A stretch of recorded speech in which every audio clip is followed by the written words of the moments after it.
इसका क्या मतलब हुआ करासी साहब? उस्मान मुझे शिकार पर ले जाकर खुद को एक माहिर शिकारी मुतारिफ कराना चाहेगा। जब तुम लोग उसे मारने के इरादे से वहां आओगे तो उसके जाल में फंस जाओगे। मैं उसके जाल में नहीं फंसूंगी करासी सरदार।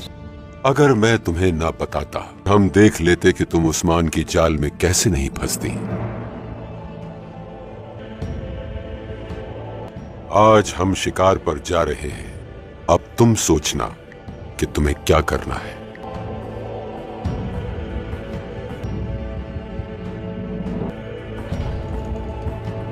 होशियार उस्मान सरदार। मुझे उम्मीद है कि उन दुश्मनों को जमीन बोझ करके वापस लौटेंगे मेरे उस्मान। आपका दिन अच्छा गुजरे। इंशाल्लाह बाला, इंशाल्लाह। हमारे लोगों और रियासत में मुसल्लत होने वालों को जमीन की 7वीं तह में गाड़ने का वक्त आ गया है। तुम्हारे बाजार के काम में बरकत हो बाला। घोड़े लेकर आओ, शिकार का वक्त है। चले खवातीन।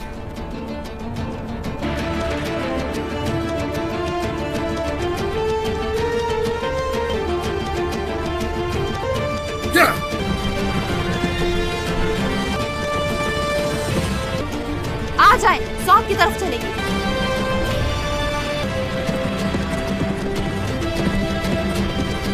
शाबाश सिपाहियों, जल्दी जल्दी काम करो। इस जाल को शिकार के लिए बहुत ही बेहतरीन तरीके से बिछाना है। जो हुक्म आपका। बात सुनो। हाँ, क्या हमारे सरदार हमसे नाराज है? हाँ, बेगम खातून पे गुस्से की वजह से हम दोनों नहीं जानते थे कि हुजूर के सामने आखिर क्या बोले। हाँ, यही बात है। हमें अपनी बात दीवान में कह देनी चाहिए थी। सरदार ने ठीक कहा। आखिर बेगम खातून ने भी तो दीवान में अपनी राय दी ना। भाई, ये शिकार खत्म होने दो, फिर हम जरूर बात करेंगे। सिपाहियों शाबाश। दुश्मन के आने का रास्ता हो या जाने का, हर तरफ जाल को अच्छी तरह बिछा दिया जाए।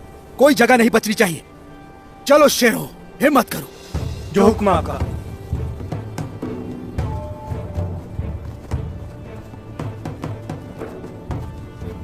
तैयारियां मुकम्मल है। हुजूर, आपके हुक्म के मुताबिक सिपाही पूरे जंगल में जाल बिछा रहे हैं। थोड़े वक्त में तैयारियां मुकम्मल हो जाएगी। वो पहाड़ी इलाका जब मैं कराची के साथ हूँ तो मुझ पे हमला करने के लिए वो जगह बेहतरीन होगी उनको।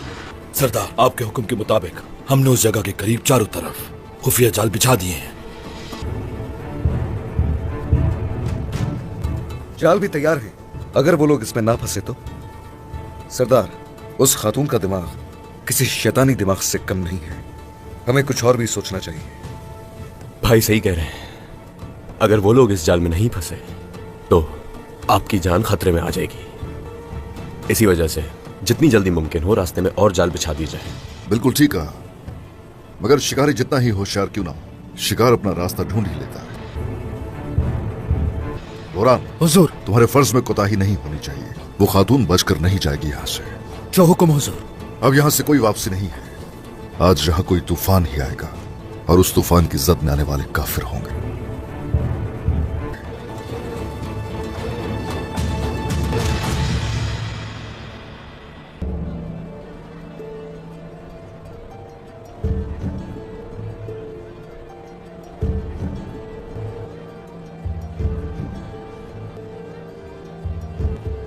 गौंजा, यहाँ सबसे ज्यादा मेहनत तुम करती हो। बाला तुम्हारे साथ नाइंसाफी कर रही है, क्या तुम्हें दिखाई नहीं दे रहा? वालिदा जो भी कर रही है, हौला फेरा का कई खवातीन के साथ ताल्लुक बहाल करने के लिए कर रही है बेगम खातून। अगर तुम इसी तरह सोचती रही गौंजा तो बहुत पछताओगी एक दिन। क्या ये सारी बातें तुम्हें उदास नहीं करती गौंजा? उदास तो करती है यकीनन।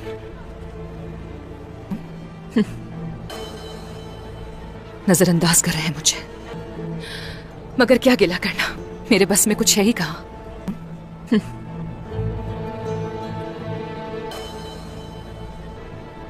बाज़ औकात अपना मकाम जानकर किस्मत पर राजी होना भी जरूरी होता है बेगम खातून। तुम राजी हो या ना हो गौंजा, तुम्हारे साथ ये होने वाली नाइंसाफी बर्दाश्त नहीं करूंगी और ना ही खामोश रहूंगी मैं। उस्मान अपने इस जाल में खुद ही फंस जाएगा। अब उसे मारना मेरे लिए और भी आसान हो गया है। हर चीज तैयार है सोफिया, लेकिन उस्मान को तुम मुझसे ज्यादा जानती हो। अगर हम उसके किसी जाल में फंस गए, उस्मान इस बार कुछ भी नहीं कर सकता। वो अपनी मौत के कितने करीब आ चुका है उसे खबर भी नहीं है। तुम कह रही हो कि वो जहन्नुम में पहुंचने वाले हैं? बिल्कुल। इस इंतकाम का बरसों इंतजार किया है लुकास।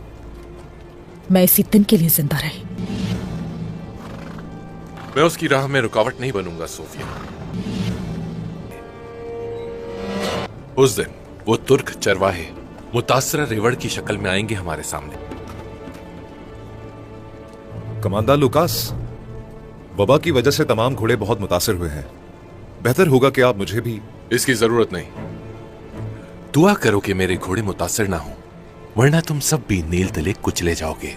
या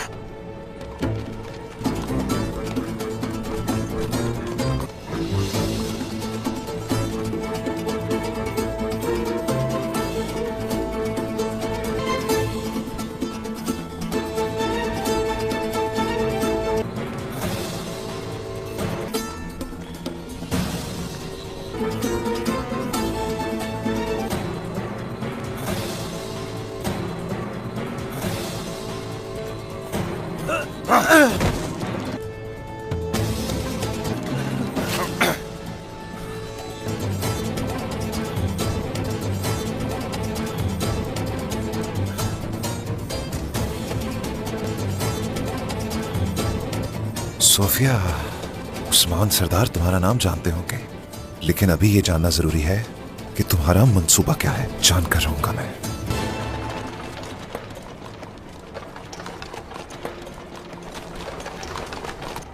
गौंजा खातून।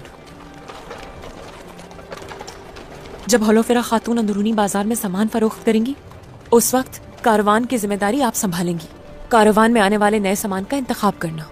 अगर वालिदा मुझसे कहेंगी तो मैं जरूर करूंगी बेगम खातून। बेगम खातून, ये काम मैंने होलोफेरा को दिया है। वालिदा, मुझे इससे कोई मसला नहीं वाला वालिदा। चलो आओ मेरे साथ। तुम क्या करने की कोशिश कर रही हो? जो कुछ कह रही थी इसकी वजाहत दोगे मुझे? बाला खातून, बाजार की जिम्मेदारी मुझे सौंपी गई है। कारवान की हिफाजत कौन करेगा कौन नहीं, क्या इसका फैसला मैं नहीं कर सकती बाला? तो मैं यहाँ क्यों हूँ बताएं? इख्तलाफात पैदा कर रही हो दोनों के दरमियान? बिल्कुल नहीं। बहुत उदास है गौंजा, इंसाफ कर रही हूँ उसके साथ। तो क्या मेरे इंसाफ पर तुम शक कर रही हो बेगम खातून? कैसी बातें कर रही हैं? मैं तो बस अपना फर्ज निभा रही हूँ।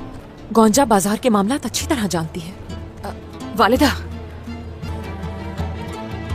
मुझे ऐसा कोई काम नहीं करना जिससे मसला पैदा हो। बेगम खातून वो बस मेरा सोच रही तुम्हारे थी। बारे में किसी और को सोचने की जरूरत है गौंजा? जरूरत है सोचने की बाला खातून। बाजार की निगरान की हैसियत से कारवान के लिए मैं सिर्फ गौंजा पर ही भरोसा कर सकती हूँ। अगर आप कहती हैं मैं हुक्म ना दूं तो बिला झिझक मुझे वजीफे से हटा दीजिए। हम क्या करें बाला वालिदा? क्या 2 हिस्सों में तकसीम कर दें? होलोफेरा, बाजार में फरोख्त किए जाने वाले सामान की जिम्मेदारी तुम्हारी है। गौंजा, और जो कारवां में सामान लाया जा रहा है उसे तुम्हें देखना है। जो हुक्म वालिदा।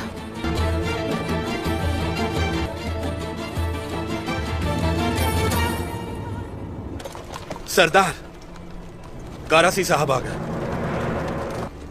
आने दो उसे।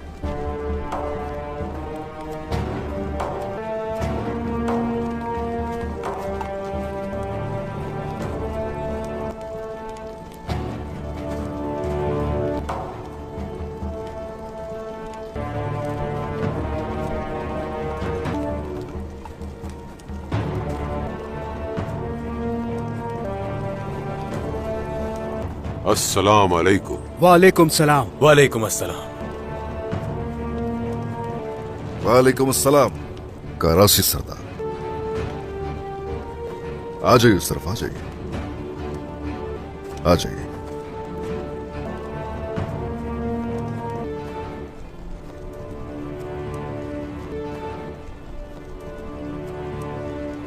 तशरीफ रखिए। आपने मुझे दावत देकर शरफ बख्शा, इसके लिए बहुत शुक्रिया। आप हमारा साथ देंगे मुझे उम्मीद थी। मुशावरत करेंगे हमसे और शिकार पर भी साथ होंगे। आप हमारे बुजुर्ग हैं, हमने सोचा कि बुजुर्गों के तजुर्बे रायगा नहीं जाने चाहिए। जो चाहिए आपको वो देंगे, यही फैसला किया हमने। सलामत रहे। हमारे अजदाद कहते थे, जो बुजुर्गों की अजमत को जानता है वो कामयाब होगा। शाद रहो हमेशा। हाँ, शुक्रिया। इन सरहदों पर हमने बहुत सी जंगें लड़ी और कुफ्फार को घुटने टेकने पर मजबूर कर दिया। आप एक तरफ हैं और हम एक तरफ हैं। हम दोनों ही अल्लाह की खातिर और अपने मकसद के लिए मुहिम्मात पर निकलते हैं,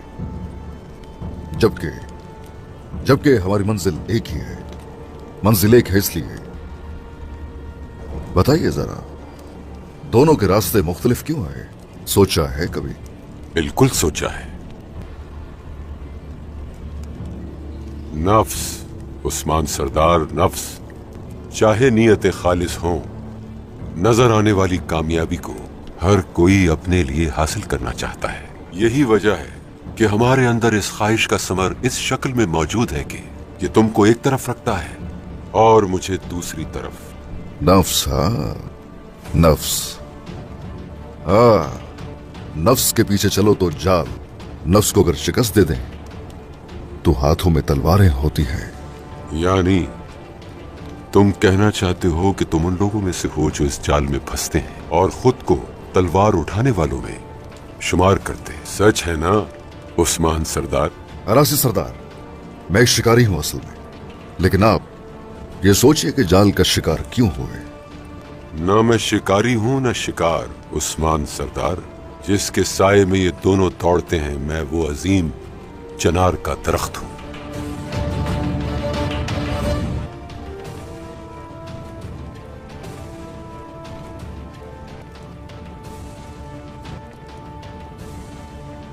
अस्सलामुअलैकुम नाजरीन, आप देख रही हैं सबक टीवी यूट्यूब चैनल। दोस्तों, इस एपिसोड में यही कुछ था जो हमने आपको दिखा दिया। नेक्स्ट एपिसोड में मिलते हैं, तब तक अल्लाह हाफिज़।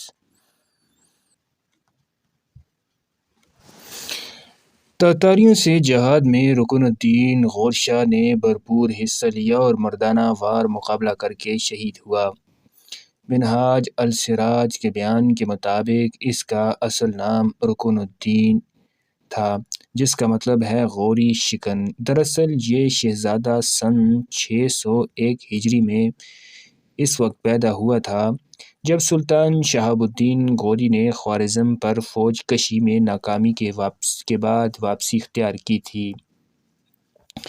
इस मुनासबत से इसे गौरी शनास्ती कहा गया, जो मुख्तसर होकर आम इस्तेमाल में सिर्फ गौर शाह रह गया था। ये सब भाइयों सिकीम, उमर, हुसैन और बला का ज़हीन शख्स था। इसके हिस्सा अव्वल में हम आपको बता चुके हैं। अलबत्ता ग़ियासुद्दीन पीर शाह के हालात और इसके अंजाम का तज़किरा ये रहा। ग़ियासुद्दीन पीर शाह जमालुद्दीन का मुजस्मा मगर ज़िद्दी और मगरूर था।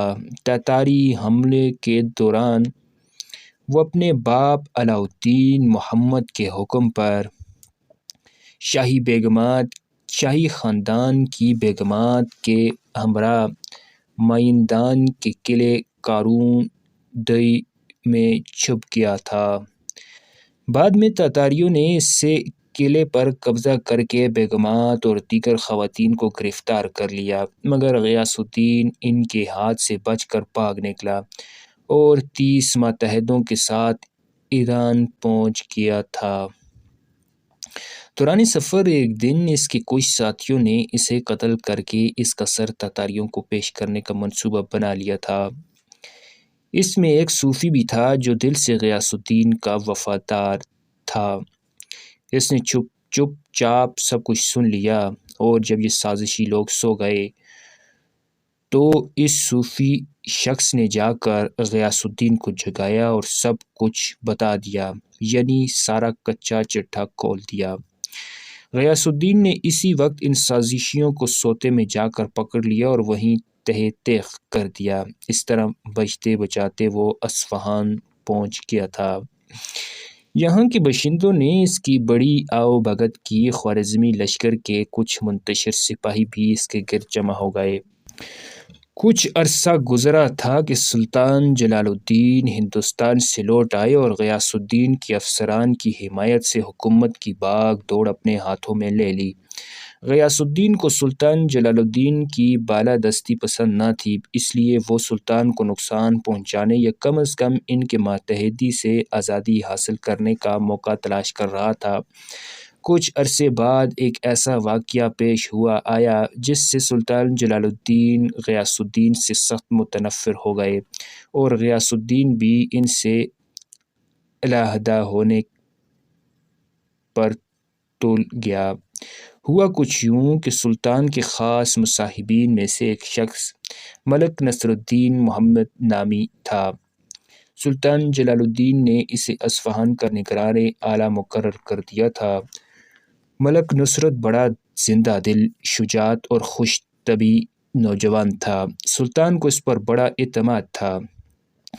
इन्हीं दिनों गयासुद्दीन के पास खुद्दाम ने इसकी मुलाजमत छोड़कर मलिक नसरत के यहाँ नौकरी कर ली।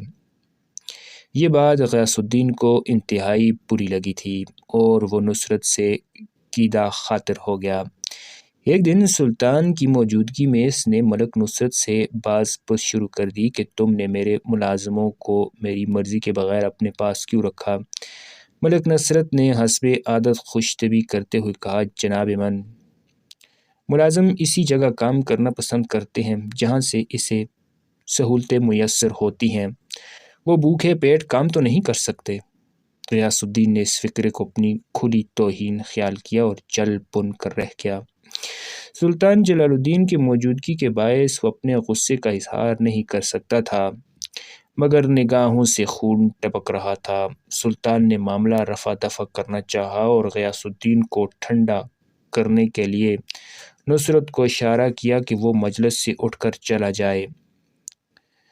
मलिक नुसरत बाहर निकल गया। गयासुद्दीन इसी वक्त से नुसरत को कत्ल करने का तहिया कर चुका था। चुनाचे इसी रात वो छत के रास्ते मलिक नुसरत के घर में कूद गया और खंजर के पे दर पे वार करके इसे नीम जान कर दिया। ज़ख्मों की शिद्दत से 2 दिन बाद मलिक नसरत जाँ बेहक हो गया। दोस्तों, नेक्स्ट वीडियो में मिलते हैं, तब तक अल्लाह हाफ़िज़।